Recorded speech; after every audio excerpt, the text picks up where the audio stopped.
What I'm going to talk about is facial recognition is the title of the talk. Is it a digital identity or is it a digital dictatorship? So that's really the topic. And how I'm going to break down the presentation is I'll introduce what is facial recognition and how cameras are being installed all around the world to build a seemingly innocuous digital prison for everybody. So this is going to be an open air concentration camp is what is being built. From there, I'm going to introduce smart cities and how the LED lights that are being set up on smart poles around the world, how they can be used against us, and what my intuition and research have brought me to this point with the LED lights and their implications with the sensors that are attached to them.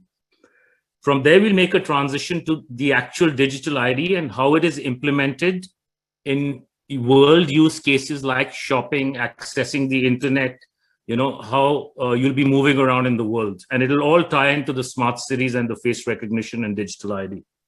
And I'll have some pictures of, what Carrie was talking about of things in Montana that I've been capturing. And I'd say it's less pernicious than what I've seen pictures coming from Canada and Australia. I think the smart cities there are much further ahead than in America, but it's happening fairly quickly here. And then we can discuss what we can do in local communities and neighborhoods and, in terms of solutions. So with that, I'm going to start my presentation, if that's cool. Yes, I'm excited. So please start. So Armand, you're welcome to share your screen. I just switched you to co-host. Yeah, I am sharing it now. Awesome. Can you see it? Yes.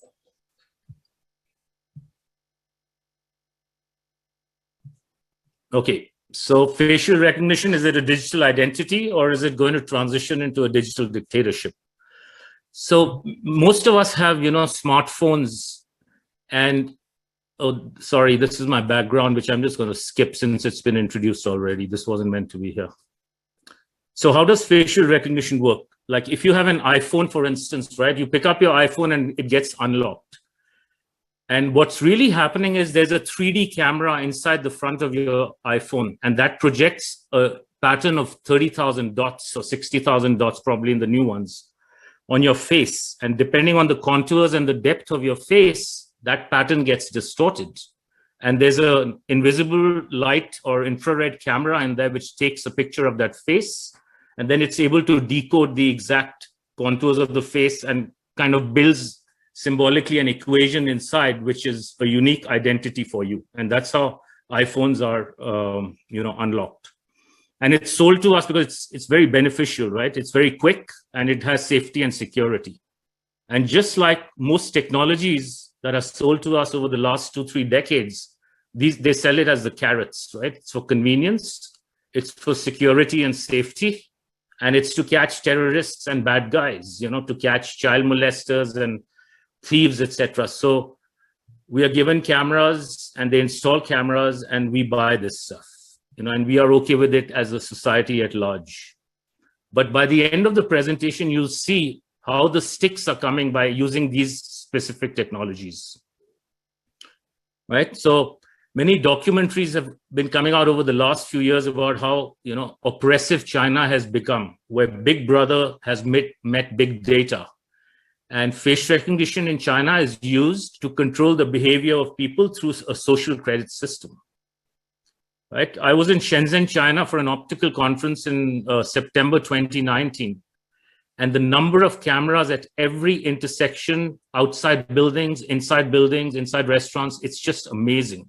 So here's an example of this intersection. It has lane detection cameras. It has facial recognition cameras. It has license plate readers. Anywhere you go, there are TV screens that are doing face recognition, gait recognition, and they are identifying you, they are scoring you, and they even have an app where they tell you what your social score is. So this way, the app combined with the artificial intelligence algorithm, they are able to control the behavior, and it has become a very compliant society, China. And this is what is happening in America already, even though they haven't given us an app. So what's happening in the narrative from all these documentaries and little snippets they have on TV and news is that China is gone, right? And we in the West are free. There's no privacy and freedom, and we in the West are implicitly free. And there's a social credit system to control people, which is true. What they have not said is that cameras per capita today in the US, as of February 2022, is more than in China. We have 50 million cameras installed, connected to the internet, tethered to the internet, and installed compared to 200 million in China, but our population ratio is much different, right? London has 73 cameras per 1,000 people. So London's way ahead as a digital prison. And so the infrastructure is in place. It's expanding by the day. And by 2025, $2 trillion would have been spent on the surveillance infrastructure for smart cities. And the number is going to be 6.9, almost $7 trillion by 2030. That's where the money is going. And so while they're diluting the dollar, they are installing the infrastructure with printed dollars. So what I call it is, when the world was sleeping and COVID was, announced, the lockdowns began all over the world, quarantines were in place. And while everyone was, watching Fear TV, they were installing cameras and smart city infrastructure. By the end of 2022, there'll be 1 billion surveillance cameras in the world. And these are not just surveillance cameras, they're worse than that. They are data collection cameras about everything about every person. And if you count cameras which are not tethered on smart cities infrastructure and include your cell phones and all, there are more than 20 billion data collection cameras that are watching us every day. So that's the kind of system that's already in place and expanding. So in the old days, surveillance was done with people looking at TV screens. And so human eyeballs were used, but that doesn't happen much more anymore. What we have is essentially artificial intelligence security guards, right? Smart cameras. And so no humans are necessary. And all the intelligence is distributed between the edge of the camera and the cloud. So know that whenever you're in front of these cameras, all the key data is being collected and you're being analyzed. And you're being analyzed, you're being logged, they're listening, and then they are learning, and then they're scoring. So that's how it works. So when are we not alone? Pretty much never. Anywhere you go, there are cameras looking at you, even inside your car and stuff. And here's a picture of a panopticon. A panopticon is a circular prison. And this is from late 1920s in Rhode Island, in the East Coast, where you have the prison guards are in the center, and you have all these prison cells around. And so no prisoner is left alone in a sense, right? They can be watched from anywhere inside this. And so we are in a digital panopticon, where artificial intelligence, along with computer vision and cameras, have locked us symbolically and practically inside a prison cell. And we are being watched with everything we do. So here's a picture of, a teenage girl who was asked to make her interpretation of a panopticon with the eye in the center. So she pretty much hit the nail on the head. So we are being monitored everywhere and all the time. And there's about 5 or 6 years ago, I started hearing in the venture capital world this term called the Internet of Eyes. And I was kind of scratching my head, why would they even bring that up? But today, everything is clear. We have cameras on streets. We have cameras in automobiles. High-end cars have 8 to 16 cameras inside and outside combined. By 2025, most cars will have between 16 and 24 cameras. You have face recognition cameras on streets. We have satellite cameras watching us. We have drones, license plate readers, face recognition cameras inside automobiles, cameras in railway stations, airports, etc. Right? Even at home, by using devices from companies like these, we are helping Big Brother. We are on a Zoom call. All the key information is being recorded by Zoom and going to servers in China. Right? So far I talked about facial recognition and the whole camera setup and the camera architecture. Here is a picture of these smart lights and smart poles that have flooded our beautiful dark skies all over Montana, and I bet all over the world. I live in a place, which is in Northwest Montana, not many people, and we're seeing lights go up on freeways like crazy around here. Why do we need that? Right? And these are key node points for smart cities. And initially, the way they're selling it is that we are going to have these smart poles, and you can add on, all sorts of interesting sensors for safety, security, and convenience. But in reality, they're going to be surveillance devices. There's going to have radar. They're going to have face recognition cameras. They're going to have loudspeakers for instruction, just like in China. They'll have LED screens for instructions. Many of these charging stations, smart poles and smart lights, have seen specifications where the top of these lights are drone charging stations. So when drones are flying around as aerial police vehicles and they're running out of charge, they can go and sit on the pole and have a fast charge and then continue their surveillance. And these drones are going to have LiDARs as well as cameras on them. So this is the kind of surveillance that is being set up as we speak. So everyone should be observant on what's coming up in your towns and cities and even villages around here. So I started to dig further into these LED lights because I worked on 3D cameras, which uses either LEDs or lasers to project light onto your face. But they use diffusers. There's a diffuser which kind of diffuses the light, and as a result of which it doesn't cause any harm. A lot of the street lights I'm seeing right now, they don't have diffusers. So it's blue light in the 450 to 480 nanometers. I don't want to get too technical, but it's really not good for human or health or even plant health or animal health.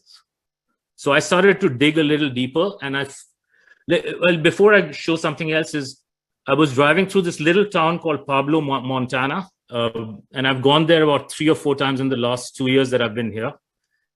And it's population 2,000. There used to be no street lights, and now if you go there, there are over 100 street lights on the freeway corridor. Now think about it. They're selling LED lights for energy reduction, for global warming and climate change benefits, right? Energy conservation. They had 0 lights earlier. Now they have hundreds of lights. Just think about that. And so it's really, it's really horrible what's happening to our towns and cities and our freeways. It's an open air digital prison. And I got this picture on the right from somebody in Canada. I think it was in Alberta. And they have these new types of lights, which I have not seen in Montana yet. And these I dug into, these are LED incapacitators. And this is Department of Homeland Security had funded a company back in 2007. They're also known as puke rays, where you can project, different frequencies of light and interchange them really, really quickly. And the way they go about what they do is they cause intracranial pressure, and they can also cause sickness. They can eventually cause death, I'm sure, spinal damage, and all sorts of problems that Carrie as a doctor would know even better than I do. But these are the kinds of technologies and weapon systems that are being installed all over the world, and they do it slowly and they do it at night and people get used to it.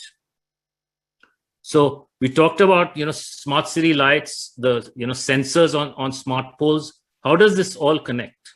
So there's this concept called digital identity that I came across a while ago, and this is a diagram from a 2018 World Economic Forum paper that I was reading.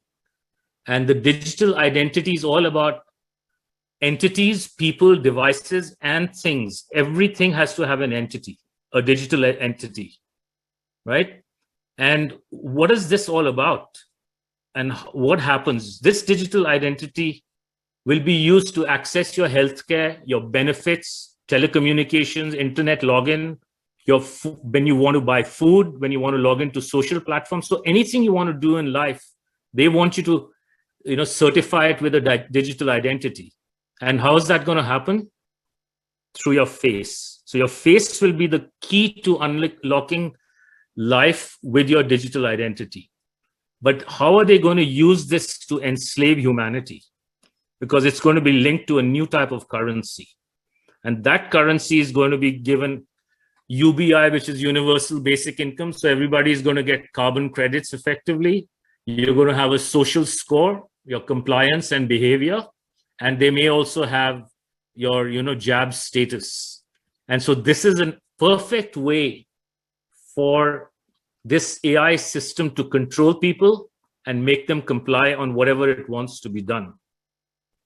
And this kind of new system is going to be, it's already there in so many countries are rolling it out, central banking digital currency, right? And so Ukraine was the first country, I think, that unrolled the digital ID while they had all this, Russia-Ukraine warmongering going on TV back in April. What was happening was they were unrolling the digital ID in Ukraine. So it's already done. And they also have an app. So the digital ID, the World Economic Forum says it's a new chapter in the social contract, a contract that none of us have accepted or signed up for. So this is the most important, piece of information here, which will tie everything up, as you keep seeing. Right. So the digital identity is really your digital prison. It's nothing to do with your true identity. And how are they going to implement this? There's a concept called zero trust, or you might see ZTNA, zero trust network access. So in cybersecurity land, with companies who are in cybersecurity and servers and software, they're implementing zero trust for networks and for IoT sensors and all devices. So what is going to change is implicit allow to default deny. So think of yourself when you go to the internet and you log in. Once you log into your computer, you generally can access most of your applications without further permission, because that is implicit allow. What's going to happen is zero trust will become default deny. That means we don't trust you. And for everything you want to do, you have to prove that you are you, and you have to have your, credit scores valid. So how are they going to do this? Through your digital ID and face recognition. And so even when you're online, anytime you want to go to a new application, it's authenticating you. So the camera is going to be on all your devices all the time, and AI is always looking at your face, tracking your eye movements. And the next version of zero trust is going to be looking at all the data that you're inputting or outputting. There's going to be no privacy left in any communications. So this is what the world's going to look like with the digital ID and zero trust. Your life will be a bunch of locks, and all day long, from the moment you wake up to the time you sleep, you'll be unlocking with your face. And this is how it's going to be implemented. How are we going to go shopping in zero trust? So here's a picture of Walgreens somewhere in the US, where they have these lighted screen doors. So all the contents of the food and the bottles and all the shopping is behind these doors. And with the Face ID, which your digital ID, which is conditional access, you may be able to unlock these doors. There's going to be a face recognition camera on top of these doors. And if this woman's carbon credits have not expired, or if they have expired and she's already had too much beef for the month, the door won't open. If she's had too much sugar, then the orange juice door won't open. So that's how this is going to be implemented. And it's going to be through the central banking digital currency, which is smart contracts, right? And IDaaS is a concept where it is identity as a service. So a lot of companies are being set up who are doing identity as a service. And so they're making money in real time 24/7 by looking at faces. So each time your face is in front of a camera, a chain of corporations are making money in real time all the time. What else will these the smart cities and digital ID be used for? It'll be used for access control. So geofencing is basically, think of it as an invisible fence around people or robots beyond which you cannot go. So they're going to geofence the world. So how far you can fly and where you can fly will depend on your digital identity, right? How far you can drive, how far you can walk, who you can communicate with, what you can communicate, what music you can listen to, who you can speak with. So everything has the potential to get geofenced, and it will. I mean, it's already started. If you're on Facebook or Instagram, they lock you out. Your information may not be shown to, like, let's say you have 1,000 followers, maybe only 200 are seeing your information. That is a geofencing in the metaverse, right? So basically, the digital ID is being sold for security and privacy. And inside this Trojan horse is actually the digital ID, right? And face recognition is going to be all about total control and compliance. So this is very important to understand. And how is this going to be used in schools? It's very like, so if people have kids or grandkids in this, who are watching, they have come for the kids through social and emotional learning. And they've sold it to schools as something that's good for the kids. And it's going to be from cradle to career, they're going to own the kids. So here's an example of how cameras are going to be used with AI for algorithm screening for child abuse. So with all the cameras in schools and at home, they're always monitoring kids' faces, and the artificial intelligence algorithms can decide whether child abuse is happening. And if it decides yes, then the child protective custody services can come for the kids, and they will. Right? Here's a device called a talk pedometer, where parents, this is a device that's already in the market. When parents are talking, their voices are being recorded, it's going to the cloud, AI is listening, and depending on what the parents are teaching the kids, the parents' scores can be up or down, right? So this is a way to control what kids are being taught. Here's a, We Play Smart LED board. It has fisheye cameras in them. And what is displayed on the board in the games can be manipulated by AI in order to change what the kids see and their behavior. At the heart of all this is cameras, facial recognition, and the digital ID. Right? SEL is also used in securitized futures markets. So there's a concept called Human Capital Index in the World Economic Forum. And they are finding ways to not only manipulate behavior and control behavior for humans, but also make money off humans in real time. And this is how they're going to do it, right? By controlling the minds of kids. So one of the things is, if you take, let's say you take SEL scores from top performers in Northwest Montana, right? And you combine them with their predictive pathways. They have already started building what they call prodigy asset groups, similar to they had securitized, mortgage futures back in 2006, 2007, and the market crashed in 2008. So now they are playing with human beings. And depending on the results, they can make more money. So SEL is nothing to do with learning. It has everything to do with control and management. And so parents and grandparents should really understand what they are doing if they're sending kids to schools these days. They're being manipulated completely. And then in second half of April, again, the same, stakeholders from the World Economic Forum, they announced that now the global internet is a multi-stakeholder internet. So basically they've taken over the internet. This was announced also on the Department of State. And so we are going to live in a zero trust world going forward. And it's very possible. And in fact, I'm pretty sure if you connect the dots, if you don't take your jabs, you won't have access to communications in the future, because your digital ID won't unlock your internet access. Right? And it's all related to the cameras and face recognition. And so here in Montana, just like you can change Montana to Atlanta, Georgia, Florida, wherever you want. Cameras have been installed everywhere. Facial recognition is coming, and it's going to result in a loss of freedom, right? Traffic intersections, cameras are coming up every week.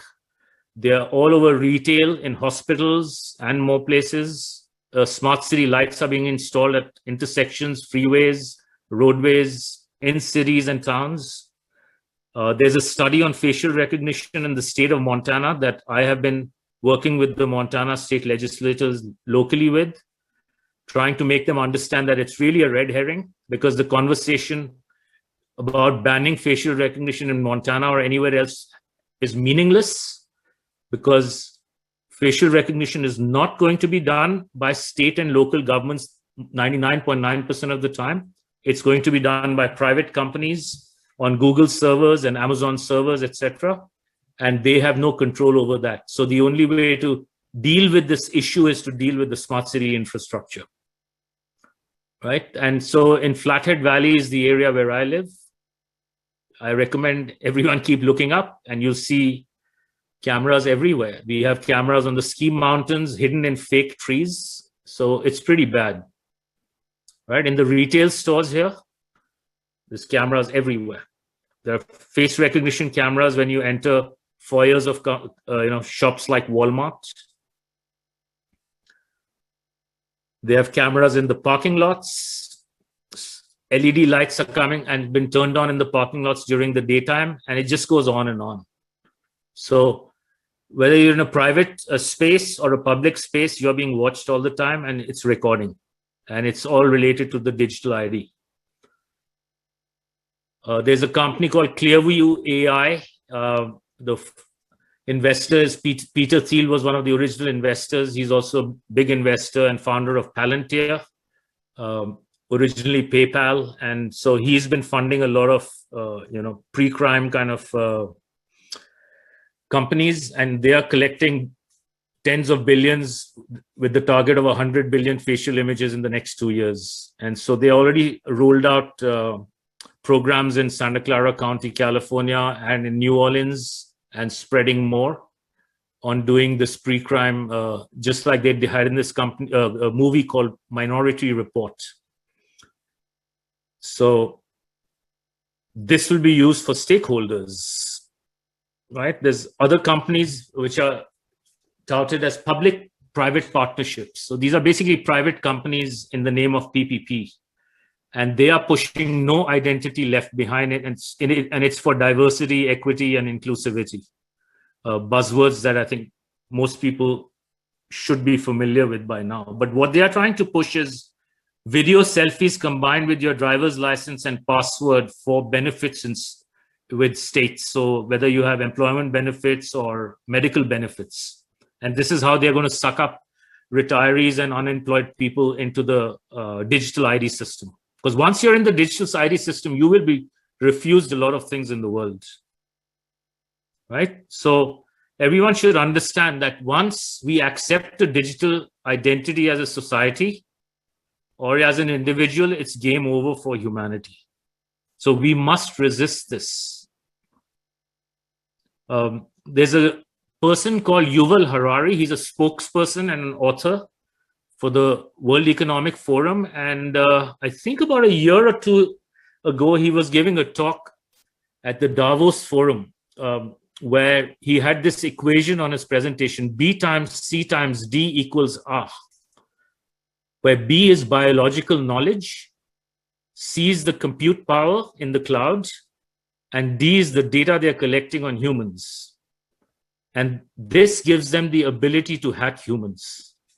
Right? So how are they collecting biological knowledge? Through your smartwatches, through gait recognition in cameras, through, doing blood tests, your DNA tests, and just all sorts of things, right? So what they're doing is trying to censorize everything. There's a saying in business, if you can measure it, you can improve it. Or if it can't be measured, it can't be improved. And so since the World Economic Forum and the United Nations is so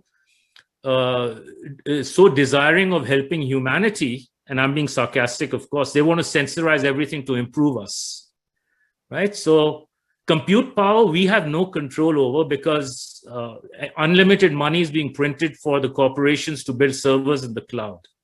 What we have control over is the data and the biological data we are giving the AI. So the less we give the AI, the less ability they will have to hack humans. This is an important equation to keep in your head.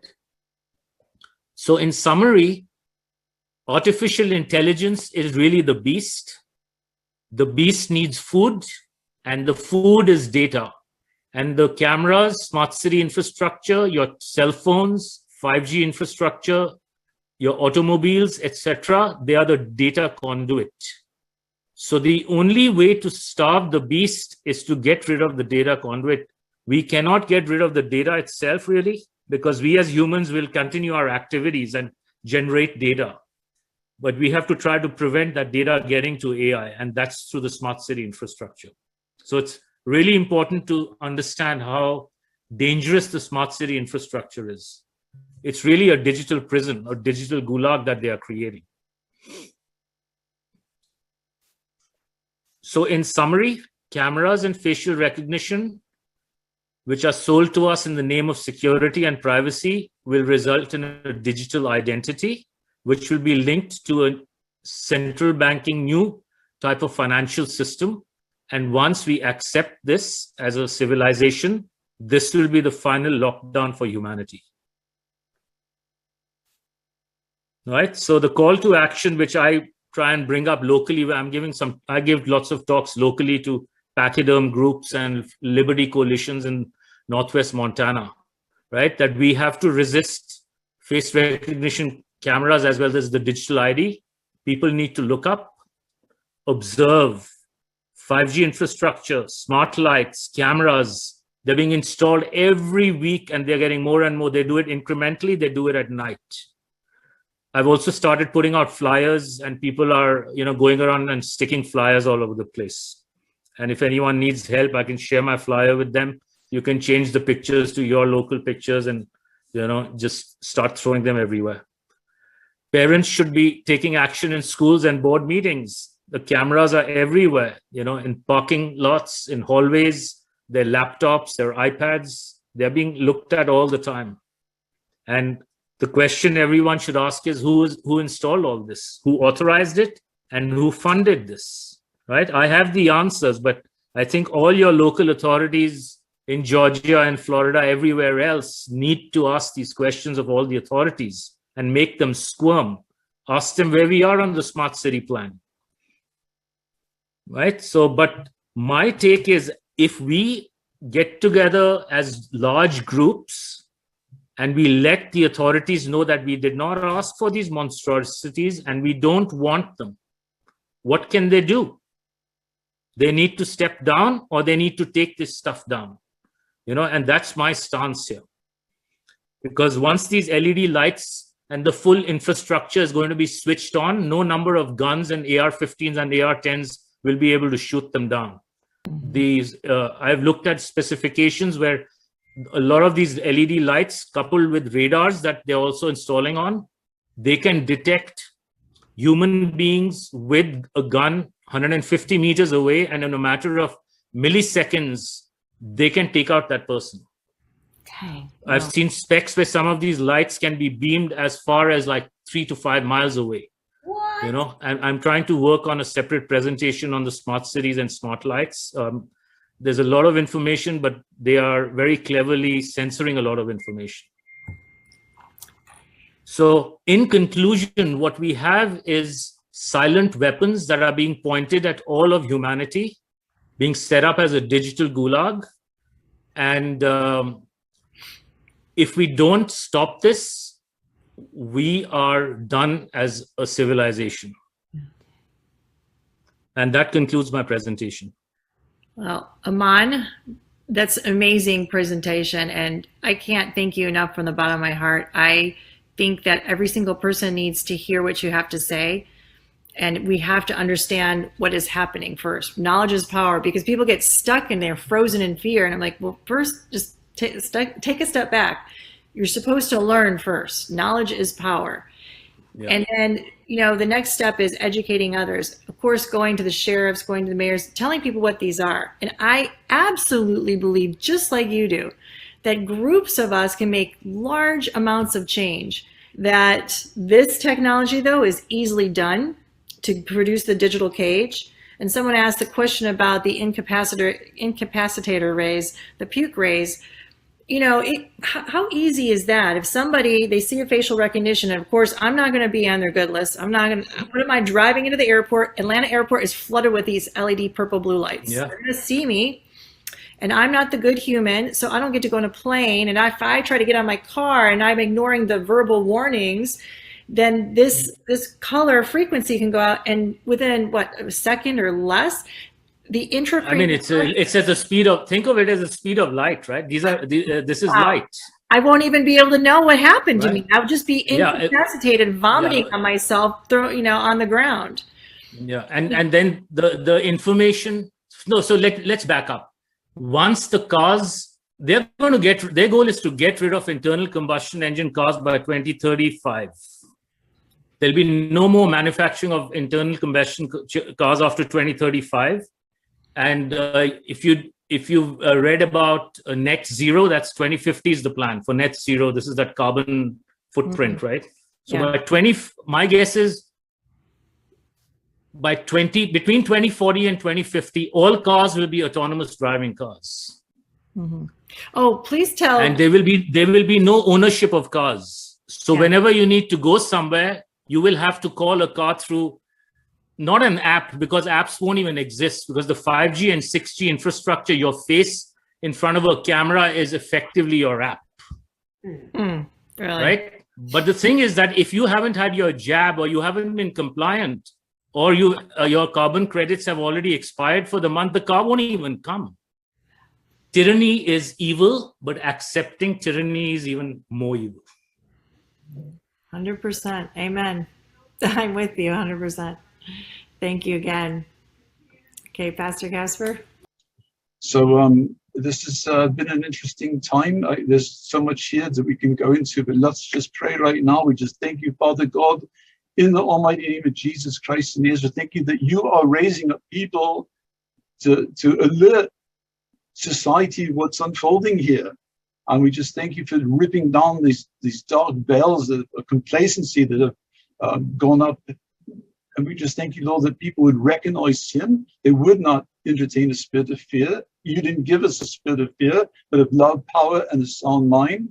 And we just thank you for rising up your people, even in these end times, these prophetic times, these Orwellian times that are playing out in front of us. All these biblical scenarios that are in front of us right now. We know still that our most powerful weapon is coming together, corporately praying, repenting of the works of the enemy, that we would come right now and just repent for participating with any of these agendas, with the technology, thinking this was advancing society somehow, that they're going after the children, they're going after breaking down humanity completely, trying to replace us with robotics and merging people with machines and computers. We come and break the power of that right now. In the almighty name of Jesus Christ of Nazareth, I thank you for raising up the courage, because we can do all things whatsoever in Christ that strengthens us. So we thank you for strengthening us now. Thank you for showing us the way forward. Thank you for blessing us as only you can. And we just give you all our love, every fiber of our being. We just thank you for breaking the power of any fear of sicknesses and infirmities and diseases, the bioweapons that are going on right now, that we come out of agreement with all these things. We fully surrender to you, submit to you through the holy blood of the Lamb. I thank you for those that are kind of sitting on the fence and haven't made that solid commitment with you, that this is a narrow path that you've called us, and it's getting narrower every day. We just thank you, Lord, that you are walking on this narrow path, leading us forward. So we come and break every demonic code that's trying to tell us otherwise. We thank you for blessing us as only you can. In the almighty name of Jesus Christ of Nazareth, Messiah Yeshua. Amen.